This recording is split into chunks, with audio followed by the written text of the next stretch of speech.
Hello, in this short talk we're going to talk about how to succeed at case studies, a critical part of any application to management consulting firms. I'm Jonathan Black, I'm Director of the Careers Service at Oxford. I've also in my past been a management consultant with Booz Allen Hamilton for 6 years, both in London and in San Francisco, and in that time I was involved in recruiting and running case studies for applicants, for example, from London Business School and from Stanford. That information, plus talking to consulting firms, has developed this talk on the skills you need to succeed at case studies. I want to cover these 4 areas. Why do we do case studies at all? Give a couple of examples and then give you some ideas for what's next. So a case study is no more nor less than a situation or a question that they're looking to explore with you. They're not looking for you to have the answer. It's about your approach and your energy and your engagement with the project. Now, they might give you a very brief 1-sentence question, or they might give you quite a lot of detailed information. I'm going to concentrate on the first sort, which are generally more difficult for students. And we use case studies because they are the way that management consulting firms work. This is what you would tend to be doing on a wet Wednesday evening in the client's team room when you're discussing what's the work for tomorrow. It's effectively a case study.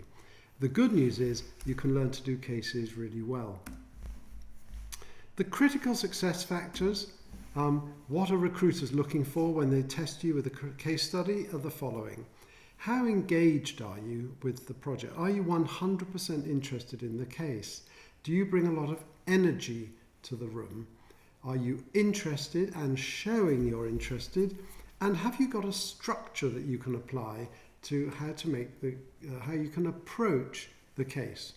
And you can do all of those by demonstrating the following.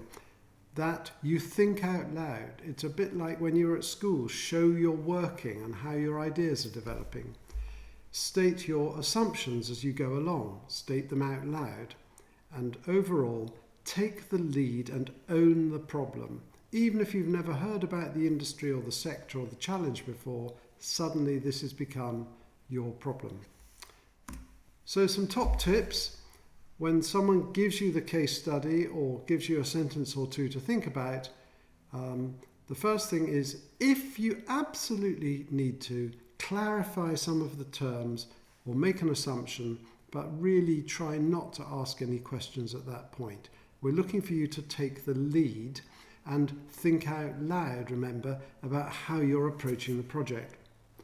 Write down on a sheet of paper, bring paper, they'll probably provide paper, your structure and your hypotheses and the notes you make. Scribble as you go along. It's something for you to refer to, and in the heat of the moment, if you get a bit flustered or you forget, you can look back at what are the notes on the table. It's also a great thing to leave behind. Again, state your approach about how you're going to think about the problem, explain what you're doing, and every now and again, maybe after a couple of minutes after you've taken the lead, you're going to check in with the interviewer. Where would you like me to concentrate or to go from here with this? So that's the overview. Let's get a bit more specific. I think that cases roughly fall into 4 groups. There are maths problems and there are business problems. And again, within these there are 2 types. I think there are some basic maths questions, and I call them basic because there's only one way to answer. So for example, how heavy is Mount Vesuvius, or how many golf balls fit in an aeroplane, that sort of thing. There's only one way to do that.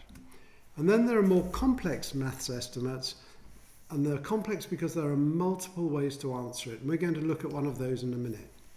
On the business side, it's either looking at the past, something's happened that has reduced the performance of the business or has reduced the profit, or there's the future.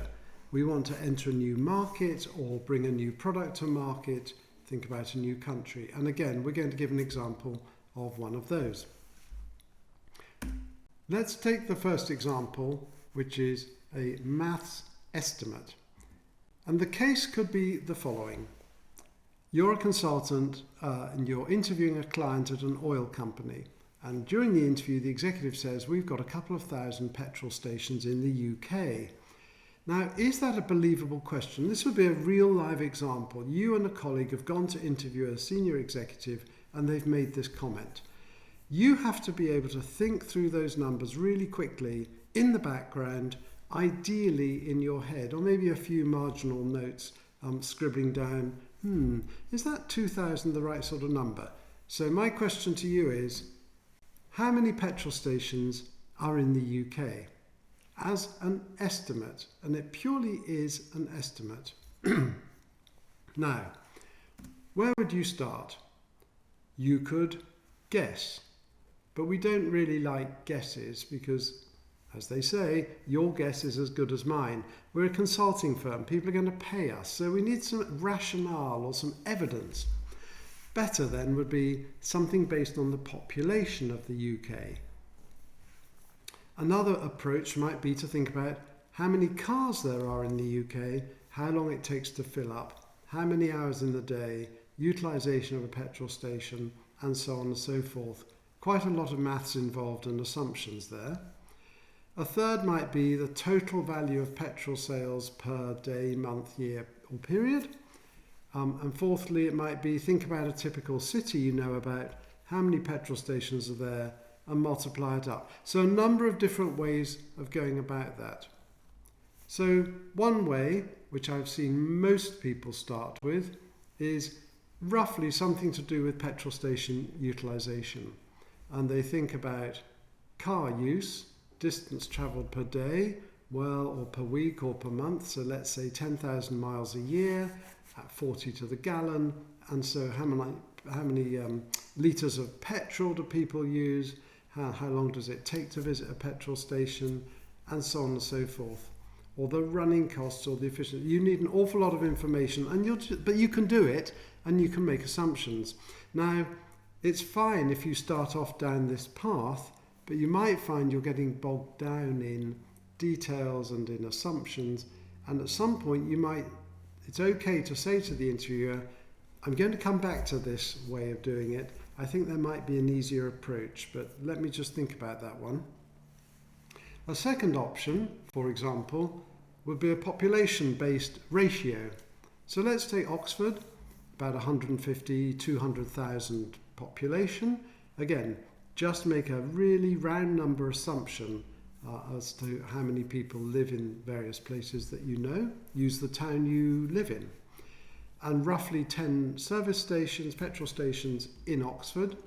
So if you prorated that up, based on the estimate for the whole country, you could take the UK population divided by the Oxford population times 10, and that gives you an estimate, a first estimate of 3,250 petrol stations. So that's the whole station. Now, you could quickly get to that number, and then the really good candidates will do the following.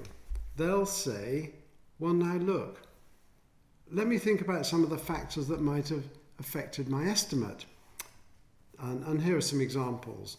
There's petrol stations on the motorways where nobody lives. There's rural petrol stations. There's commercial vehicles as well, not just cars. There are supermarkets and so on and so forth. And there's electric cars. And is that having an effect yet? And have I got the population numbers right? And you could start to show to the interviewer how you're thinking about where your estimates may be a bit awry and where you might make some changes and sensitivity to it. And that's all positive thing to do. Now, the really A-star candidates will then go one more step and they'll say, there's a second approach. I've got one number, but let me try another way of doing that. How else can I estimate it? Well, I could think about profitability of petrol stations. I could think about utilisation.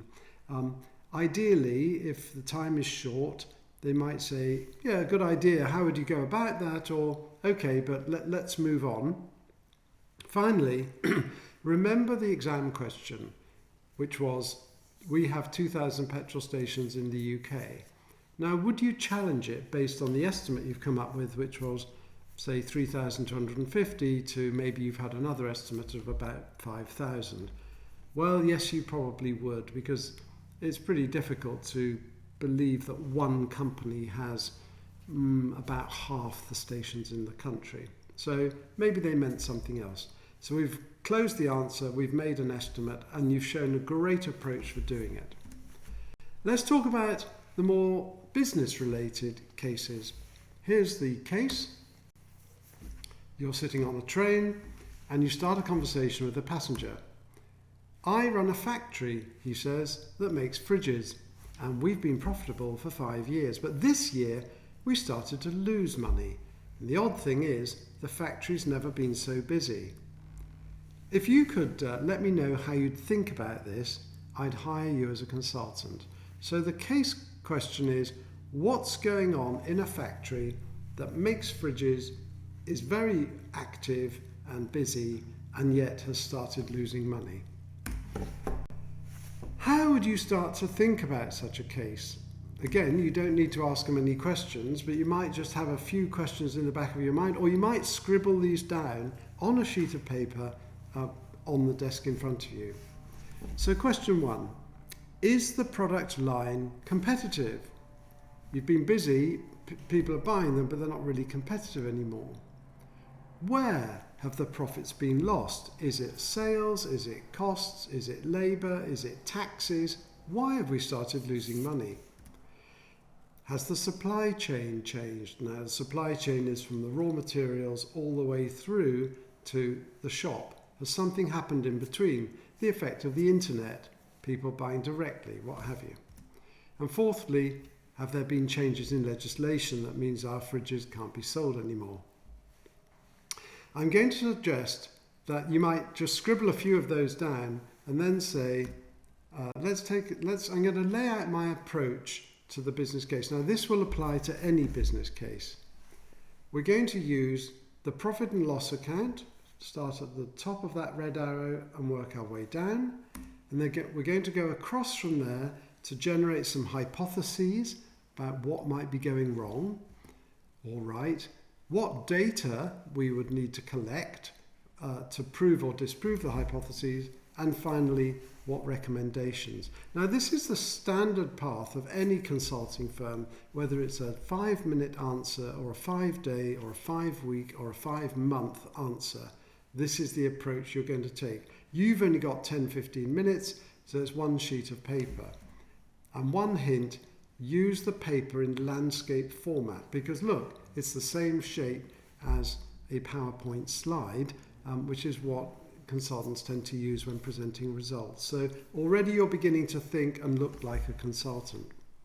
Let's just take each of those 4 columns in at a time. So profit and loss, or P&L, you've probably heard it as, is basically start at the top with the money that comes in. Let's call those the revenues. Sometimes in Britain they've been called the turnover, but that word can be confused with staff turnover. So let's call them the revenues, the money that comes in from what we sell. And from the revenues we take away the variable costs, which are the cost of materials and of labour, the costs that vary depending how much we sell, and then the fixed costs that do not vary depending how much we sell. So that might be, here's an abbreviation, sales, general and administration. So the sales force, the rent, the factory costs, administration, that sort of thing. And if you take revenues less your costs, you're left with operating profit. Now, tax comes out after profit, which leaves you with net profit, but I think you can stop at operating profit. So you'd say, look, I'm going to run down these. Now, I wonder, remember you haven't asked them for any questions, you haven't asked any questions yet. I wonder what my hypotheses might be for this. So, first hypothesis, there's been the revenues have dropped. And the revenues have dropped because the volumes of fridges sold have declined. Perhaps the prices have gone down, so the revenues, which is price times volume, perhaps the prices have dropped as well. Other hypotheses, remembering I'm not trying to answer or find the solution yet, I'm trying to just show my structured way of working. On the variable cost, perhaps the cost of raw materials has gone up. Perhaps the cost of labour. There's a shortage of labour. We've had to pay more people more to turn up and work. Maybe our rent's gone up and so on. So I've got these costs here, and I might at this stage stop and ask my interviewer, where would you like me to focus? Or have you got any more information for me on the volumes or the prices or the costs and so on? Because something's gone wrong with one or more of these. Now they might say, start wherever you like. And you'll say, well,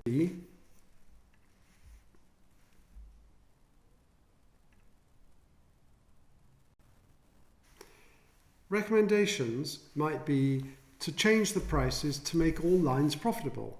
So some product lines might be unprofitable because the price is too low. Some might be too high relative to the market and you're making quite a lot of profit on those. So you might need to adjust the prices. Secondly, you might want to reduce the number of product lines. Perhaps we're too complicated with too many different products. Thirdly, you might want to put some more money into marketing to increase the volumes. And note, okay, so I've reached the end of that part of the case, but I might suddenly move into, and the employer, the recruiter, sorry, might start to say, well, you talked about marketing, let's actually think about that, a marketing case study. So the question might be, how would you expand into selling more fridges in the UK? And that might be the start of the case, or it might be we've progressed into this one. And again, where would you focus first on that question? Would you try to establish the market size? Now we come back to a maths estimate. How big is the market for fridges in the UK?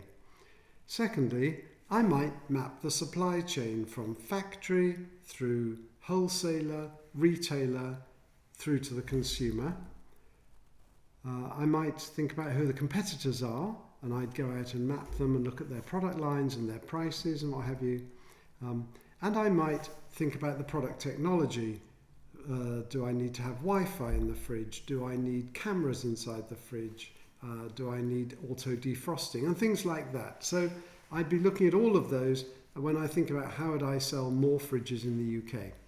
So that could be, again, we're not looking for a specific answer here in these cases. I'm looking for your structured way of thinking. So what next? Well, there's some key vocabulary you've seen me use as we've gone along. So on the left we have, for example, market segmentation. How do you split up the market? We can't think about all the fridges there are in the country, but what you can think about could be small, medium, large, domestic, hospital, restaurant or supermarket, all sorts of different, that sort of segmentation of the market.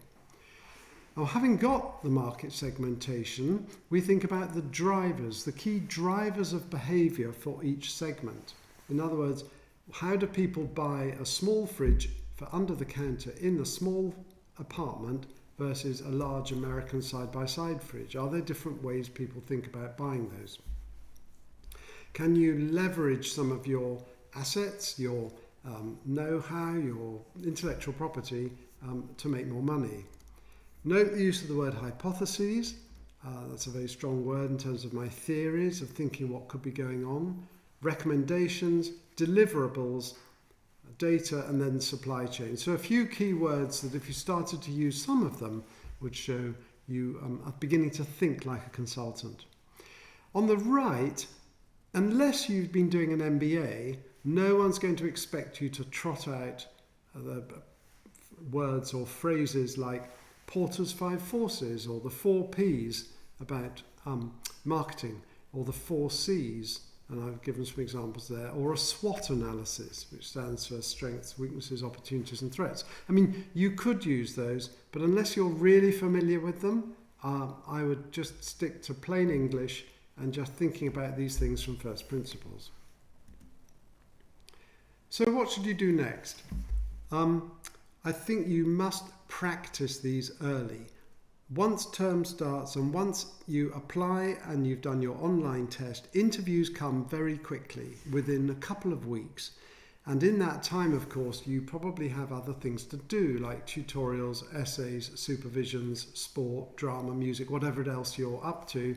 So do try to get some practice in first. Do video yourself. You've all got phones or laptops to see, are you coming over as engaged and enthusiastic?